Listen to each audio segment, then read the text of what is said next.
En el nombre del Padre, del Hijo, del Espíritu Santo. Amén. Ven, Espíritu Santo, y llena los corazones de tus fieles, y enciende en ellos el fuego de tu amor. Envía tu Espíritu Creador, y se renovará la faz de la tierra. Estamos estudiando el Catecismo de la Iglesia Católica, su primera parte, la profesión de la fe, segunda sesión, la profesión de la fe cristiana, capítulo primero, creo en Dios Padre. Artículo primero, creo en Dios, Padre Todopoderoso, Creador del cielo y de la tierra. Estamos en el párrafo quinto, dedicado al cielo y la tierra. El Catecismo ha dedicado 25 números a desarrollar este tema. Hemos terminado el día de ayer el tema de Creador de lo invisible y hablamos ampliamente del tema especial de los ángeles a partir de la Sagrada Escritura. Cuál es su finalidad, cuál es su acción, cuál es su participación en la vida de los hombres como mensajeros del Dios. Ahora continuamos en el segundo apartado de este párrafo quinto con el comentario del tema que tiene como título El mundo visible. Número 333 del Catecismo dice: Dios mismo es quien ha creado el mundo visible en toda su riqueza, su diversidad y su orden.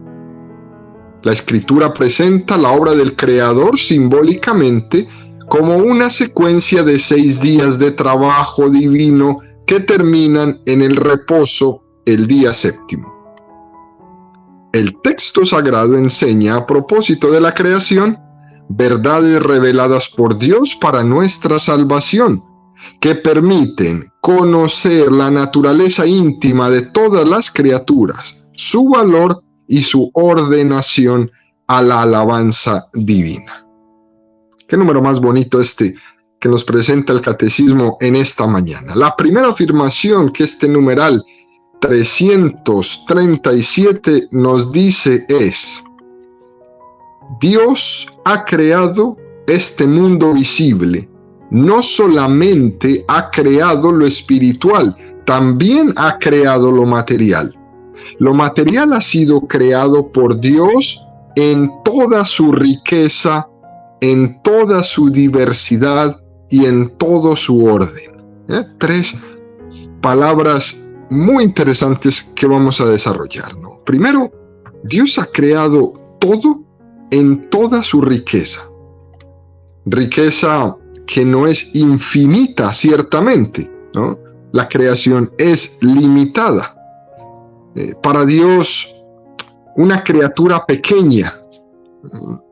Para Dios, el universo es algo pequeño. Para nosotros es enorme. Quizás inabarcable para nuestra capacidad humana. Para Dios no. Para Dios es una cosa pequeña, pero nos hace preguntar algo. ¿Por qué Dios ha hecho un universo tan grande? Ya alguna vez hemos comentado esto mismo. Lo ha hecho así de grande para ti. Dios ha derrochado su amor en la creación para ti. Y nos preguntaríamos, ¿no? ¿No es todo esto un derroche innecesario? Y nos respondemos, pues no. Es una forma de manifestarme su amor. Por eso no es un derroche. Y si fuese un derroche, fuera por amor. Somos tan importantes para que Dios no le importe derrochar conmigo.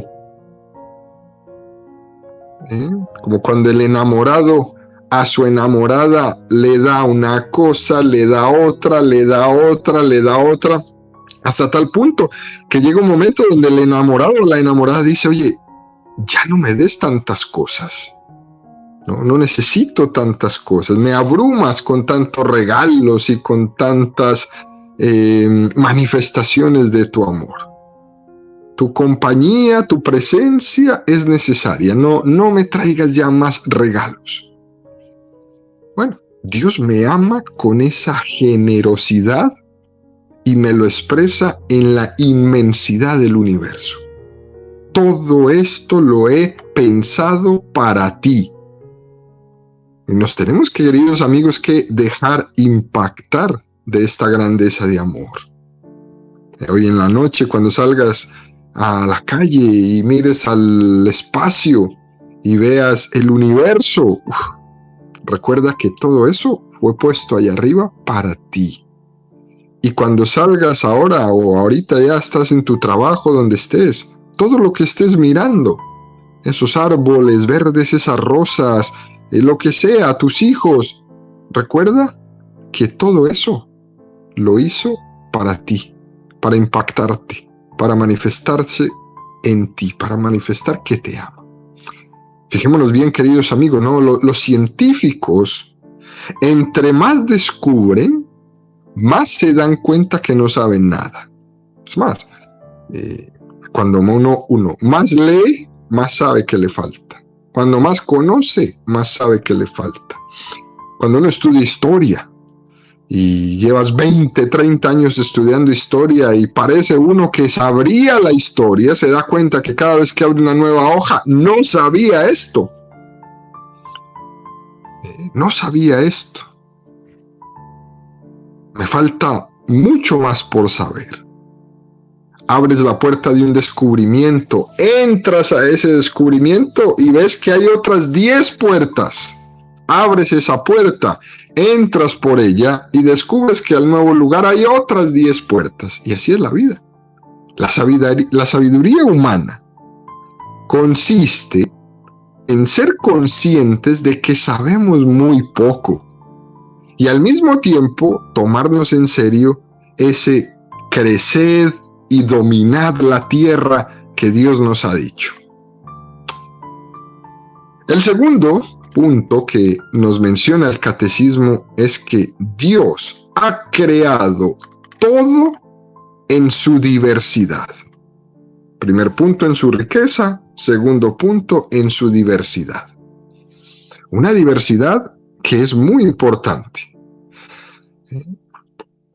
Nos damos cuenta que hay culturas tan distintas, universos tan diferentes unos de otros, que tenemos siempre el riesgo de ser cada uno de nosotros egocéntrico, de hacer una lectura de la realidad desde mi yo, pensar que el mundo soy yo, pensar que el mundo es mi ranchito. Los europeos tienden a pensar que el mundo es Europa y lo pensaron así mucho tiempo y lucharon por hacer un mundo europizado.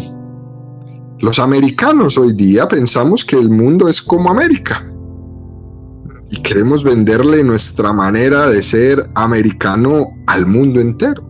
Los chinos piensan que el mundo es como China, que debería de ser como ellos. Y cada uno tenemos esta tendencia a ver nuestra realidad desde nuestra propia perspectiva limitada. Es muy importante que caigamos en cuenta que la creación es supremamente diversa. Contemplar la creación en su diversidad también nos lleva a ser más humildes, a no creerme el ombligo del mundo, que algunas veces pensamos que somos el ombligo del mundo, que raros son los demás, que yo no soy raro. Esto es muy importante, reconocer la diversidad que tiene la creación. Y en tercer punto, Dios creó todo en su orden. Nos llama poderosamente la atención el orden del mundo, el orden de la creación, el orden del universo. El hecho de que un científico pueda predecir que en tal fecha, a tal hora, va a existir o va a haber un eclipse de luna o de sol, por ejemplo, increíble. Es preciso, es hermoso ver cómo el universo tiene leyes tan predecibles, que trabaja de una manera como un reloj, que le puedes predecir su orden o sus acontecimientos. Le puedes predecir al milímetro. Y también incluso podemos explicar lo que ha pasado antes. Las leyes de la creación, pues muchas de ellas no las conocemos. Y cuando no las conocemos decimos que ha sido pues quizás pura casualidad, ¿no? Y la casualidad muchas veces es el nombre que le damos a nuestra ignorancia. Pero no ha sido casualidad. Las leyes del universo son impresionantes y nos damos cuenta de ello en la medida que vamos conociendo una y otra y otra. Por ejemplo, todos nosotros en nuestros teléfonos, en las noticias, pues vemos las noticias meteorológicas. Cada vez son más exactas. No es lo mismo haber visto al señor meteorólogo que aparecía en las noticias diciendo mañana va a llover. Hace 10 años decía mañana va a llover y llovía pasado mañana, ¿no? Y muchas veces en algunos lugares se decía, no, a estos no se les cree nada. Pero hoy día, después de 10 años y después de los descubrimientos que va haciendo la ciencia tan maravillosos, estas predicciones meteorológicas son cada vez más exactas. Tal vez no al 100%, bueno, podemos ser conscientes de esto, pero cada vez van siendo más perfectas. El orden de la creación es algo, queridos amigos, de lo que nos debemos admirar. Continúa este número 337 y dice: la Escritura presenta la obra del Creador simbólicamente como una secuencia de 6 días de trabajo divino que terminan en el reposo del día séptimo. Génesis 1, 2, 4. Nos dice el catecismo, ¿no?, que la Sagrada Escritura nos habla de este género simbólico. ¿Qué significa?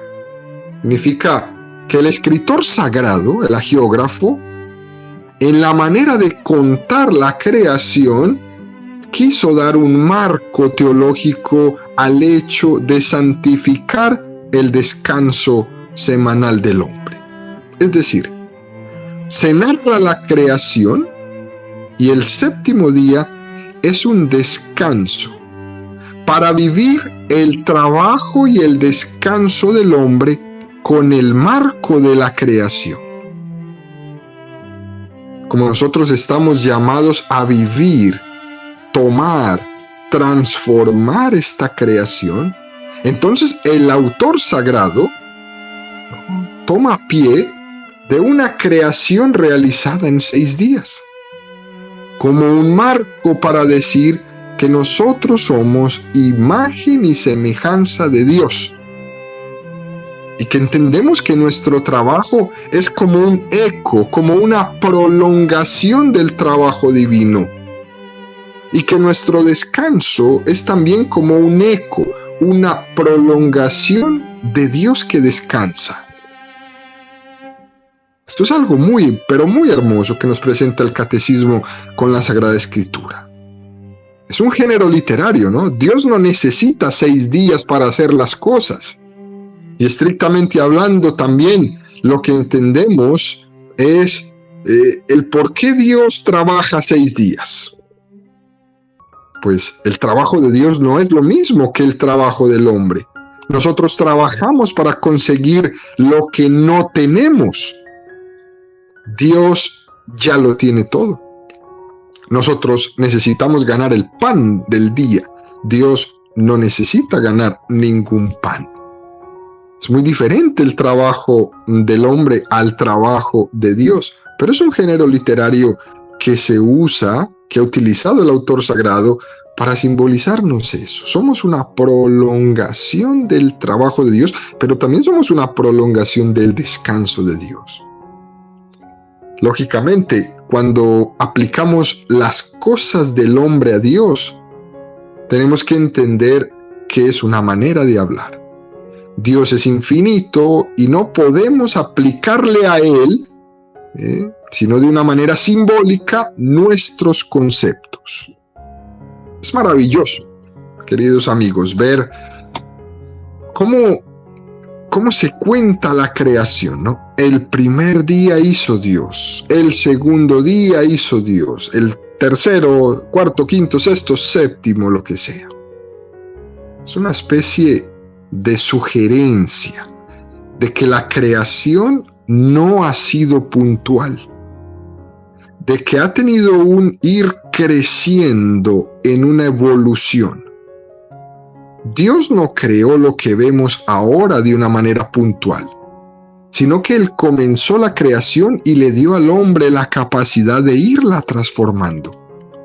Por eso trabajamos, porque es el regalo que Dios nos dio de que con el trabajo de nuestras manos, de nuestra mente, de nuestras cualidades, nosotros transformemos la creación. Por tanto, queridos amigos, ¿no? Podemos decir que este género literario de los 6 días de la creación, en el fondo, es una referencia de cómo ha habido una evolución. Pero cuidado, ¿no? No estamos diciendo con esto que esta es la base de la teoría de la evolución, no estamos diciendo eso.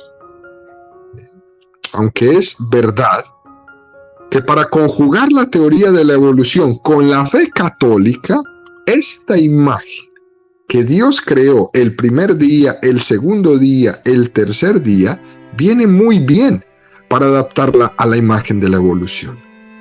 Pero es muy incorrecto decir que los 6 días de la creación del mundo hay que interpretarlos en el sentido literal, como una imagen de la teoría de la evolución. Que esto quede supremamente claro para nosotros. No forcemos a la Sagrada Escritura a decir lo que no dice. Lo que queremos decir es que este género literario, en que dice que Dios trabaja 6 días y el séptimo descansó, se está con ello buscando el marco para dignificar el trabajo humano y para dignificar el descanso.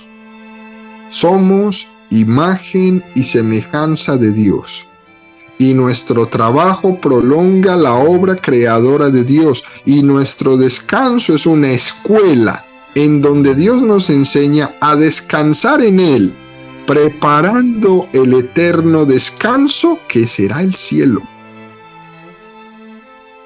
Que será el cielo.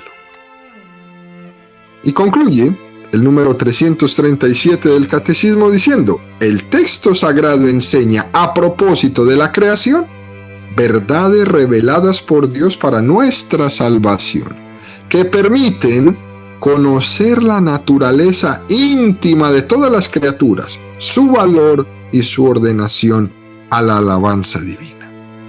Y nos va a remitir el Catecismo a el punto número 11 de la Constitución Dogmática Dei Verbum del Concilio Vaticano II, que hemos nombrado muchas veces aquí en nuestro catecismo.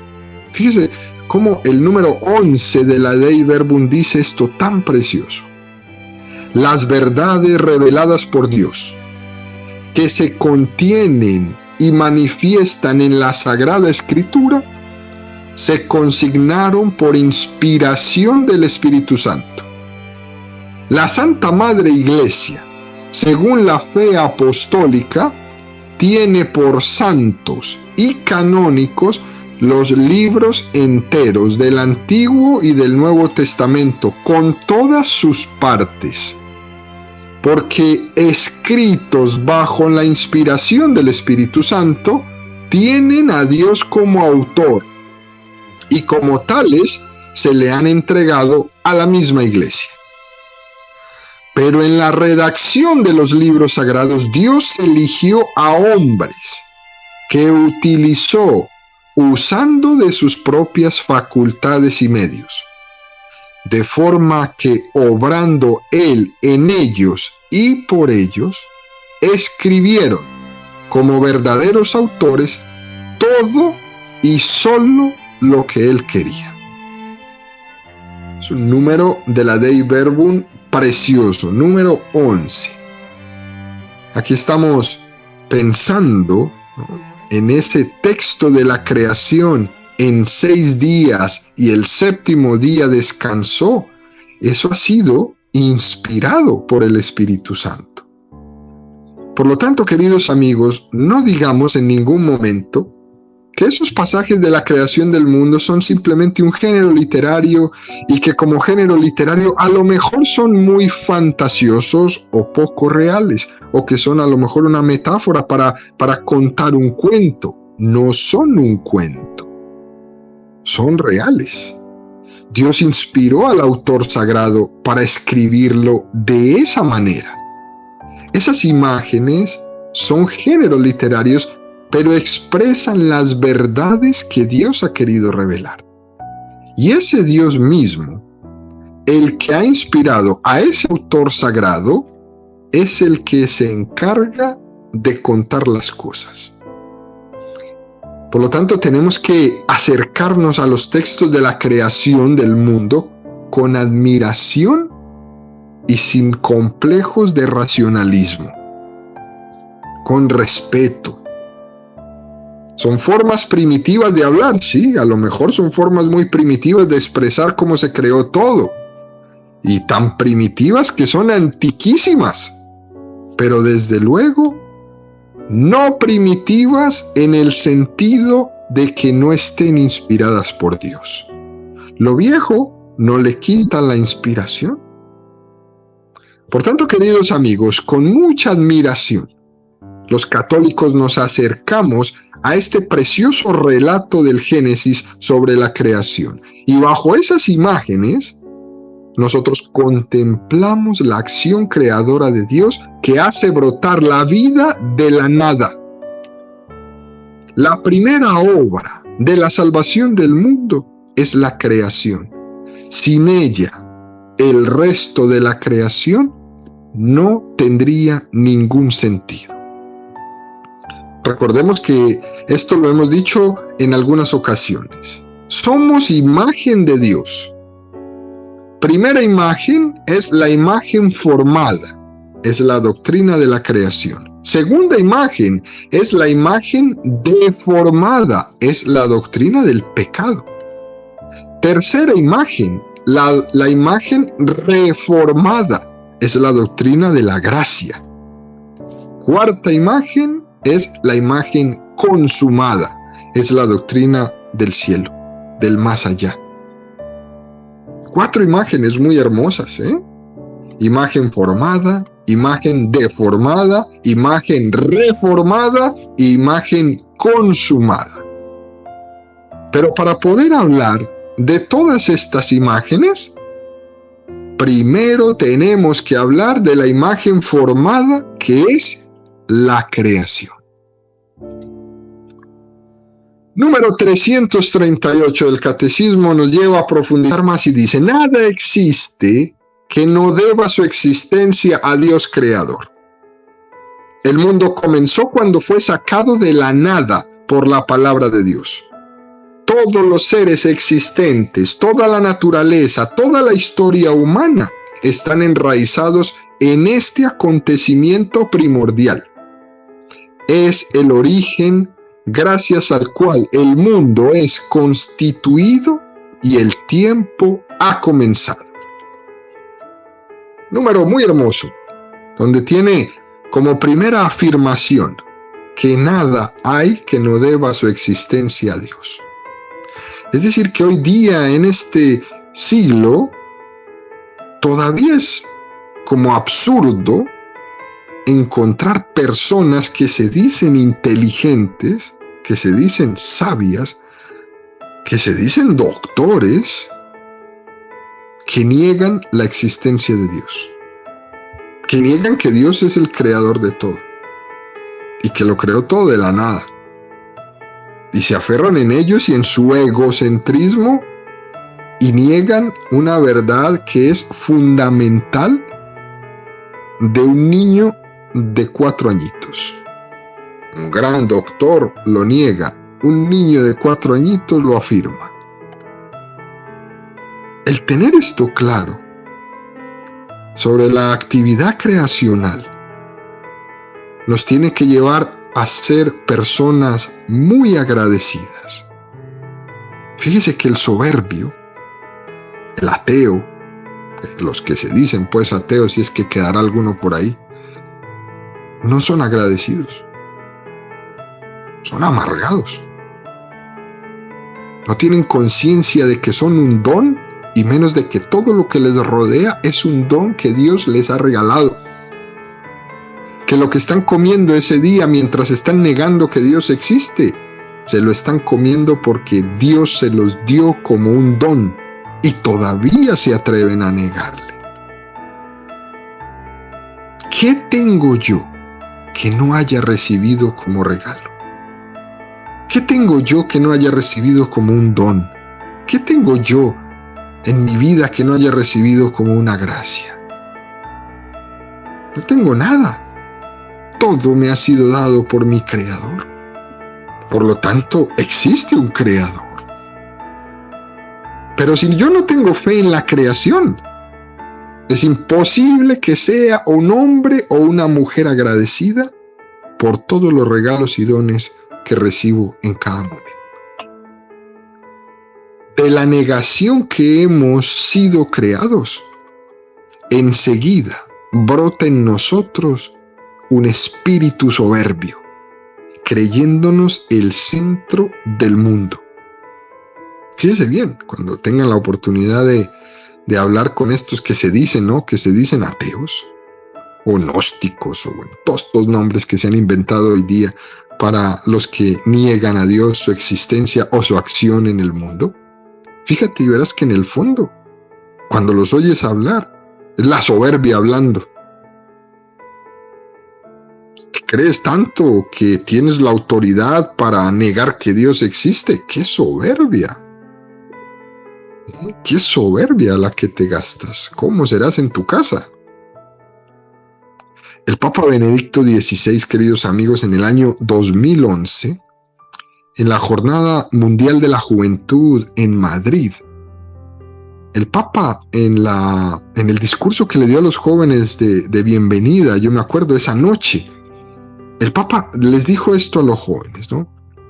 Habían 3 millones de jóvenes ahí, en esa plaza de Cibeles, en todo el centro de Madrid. Les decía el Papa, sí, hay muchos que creyéndose dioses, piensan no tener más necesidad de más raíces ni cimientos que ellos mismos.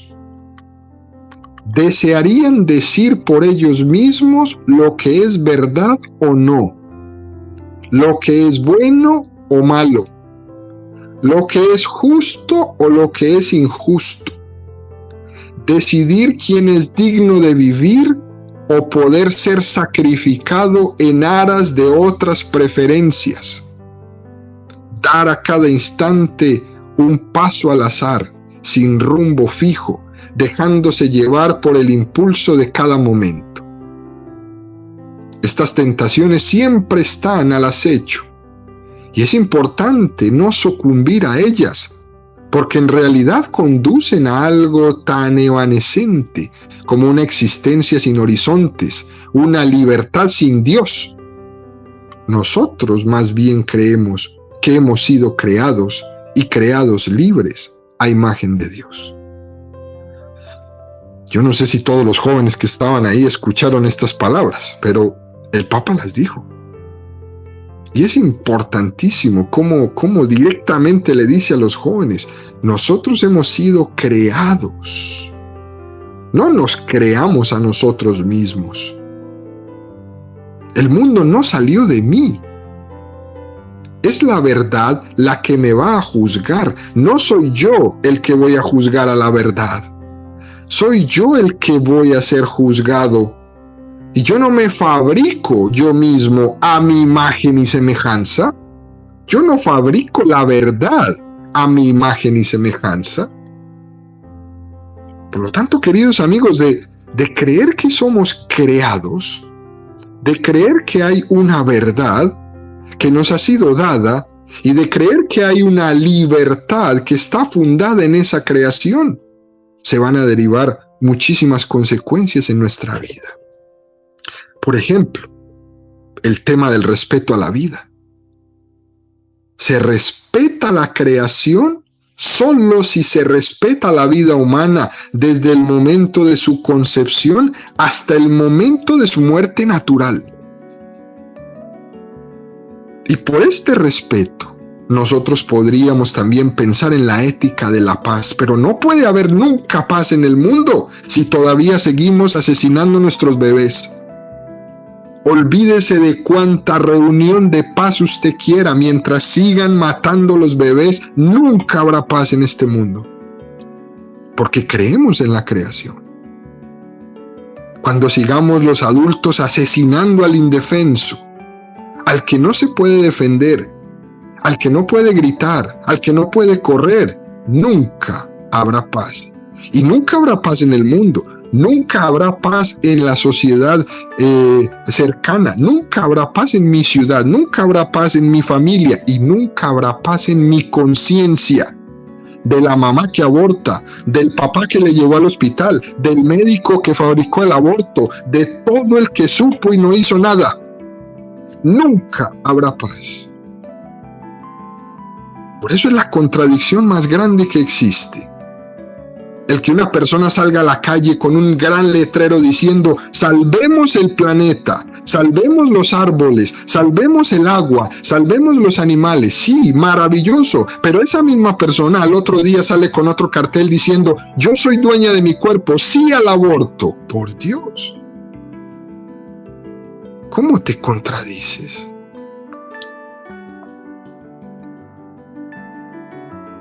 Les diré algo muy interesante, queridos amigos. Fijémonos que hay personas que piensan en los hijos como si los hijos cumplieran una función terapéutica en su vida. Y reivindican, por ejemplo, el derecho a adoptar a algunas personas, como si uno tuviera derecho a adoptar hijos. No es un derecho. No es verdad que es un derecho la adopción. Los hijos no son una patente para que a ti te dé como una especie de equiparamiento con los demás, o de la fabricación de un hijo artificialmente. Yo no tengo derecho a tener un hijo. Y como no lo puedo tener naturalmente, entonces lo fabrico. Yo no tengo derecho. Cuidado, queridos amigos, porque el mundo que nos ha sido dado, yo no soy dueño de él. Yo no soy dueño de él. Como nos dice aquí el catecismo, toda la historia humana está enraizada en este acontecimiento primordial que es la creación, del cual yo no soy el creador. Y el catecismo nos va a dar una frase, un pensamiento de San Agustín al final de este número muy hermoso. Dice San Agustín, no únicamente el mundo ha sido creado, que también el tiempo ha comenzado. El tiempo no existía antes del mundo. Dios hizo el tiempo. Dios no tiene tiempo, Él es eterno. Y el tiempo, el punto cero de la historia, ha coincidido con el acto de la creación. Algo precioso, queridos amigos. Continúa el catecismo, en este número 339 y dice: toda criatura posee su bondad y su perfección propias. Para cada una de las obras de los 6 días dice, y vio Dios que era bueno. Por la condición misma de la creación, todas las cosas están dotadas de firmeza, de verdad y bondad propias y de un orden y leyes propias. Las distintas criaturas queridas en su ser propio reflejan cada una a su manera un rayo de sabiduría y de bondad infinitas de Dios. Por esto, el hombre debe respetar la bondad propia de cada criatura para evitar un uso desordenado de las cosas, que desprecie al Creador y acarree consecuencias nefastas para los hombres y para su ambiente. Es decir, que una de las consecuencias más obvias y más evidentes de la fe en la creación es la llamada que tú y yo tenemos a respetar la creación.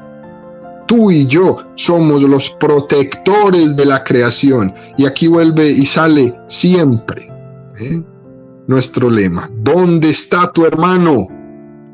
Si tú lo tienes que cuidar, y también la creación, porque la creación en sí misma tiene una dignidad, pero es una dignidad que está al servicio y en función del hombre, que es la cumbre de toda esa creación. Pero al mismo tiempo nosotros, todos los seres humanos, tenemos el deber de pensar con criterios en el bien común, para no utilizar la creación de manera irresponsable, para no utilizar las cosas hoy pensando jamás en que el que viene después las va a necesitar. No puedo hacer eso. Yo tengo que tomar el mundo y dejarlo mejor de lo que lo tomé, o por lo menos igual, pero nunca peor. ¿Será que eso estará sucediendo? ¿Será que vamos a dejar un mundo mejor o vamos a dejar un mundo peor? Por último, número 340 del Catecismo dice: la interdependencia de las criaturas es querida por Dios. El sol y la luna, el cedro y la florecilla, el águila y el gorrión. Las innumerables diversidades y desigualdades significan que ninguna criatura se basta a sí misma, que no existen sino en dependencia unas de otras para complementarse y servirse mutuamente. Es decir, que también nosotros en la creación vemos una lección: ver unas criaturas que sirven a otras y se sirven de las otras. El sol y la luna, el cedro y la florecilla, el águila y el gorrión. Ha elegido el Catecismo estos ejemplos de cosas grandes, criaturas grandes y criaturas pequeñas, pero todas ellas necesarias. En la creación, queridos amigos, no hay nada inútil.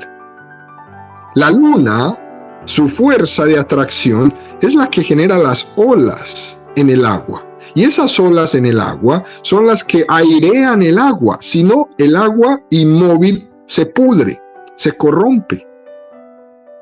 La luna no es solamente para que nosotros la veamos muy linda en el espacio. Tiene una función para nosotros. Es muy importante tener esto presente. Nada es inútil en la creación. Por eso, al momento de usar de los bienes de la creación, debemos pensar primero por qué y para qué fueron creados. Porque todos estamos interconectados y dependemos unos de otros. Ninguna criatura se basta a sí misma. Todas existen en dependencia unas de otras para complementarse y servirse mutuamente. Y vuelvo y pregunto: ¿dónde está tu hermano? Mi hermano del cual necesito y el cual necesita de mí. Y la lección del Catecismo en este día dice que nada en la creación sobra. Ni los astros, ni los animales, ni los minerales, ni los vegetales, ni los hombres. Nos da la creación una gran imagen de humildad, porque la creación es armónica. Y nosotros tenemos, queridos amigos, el enorme compromiso de cuidarla en todas sus dimensiones, como responsables que somos de esa predilección que Dios ha tenido con nosotros al crearnos, a ti y a mí, como el culmen de toda su creación.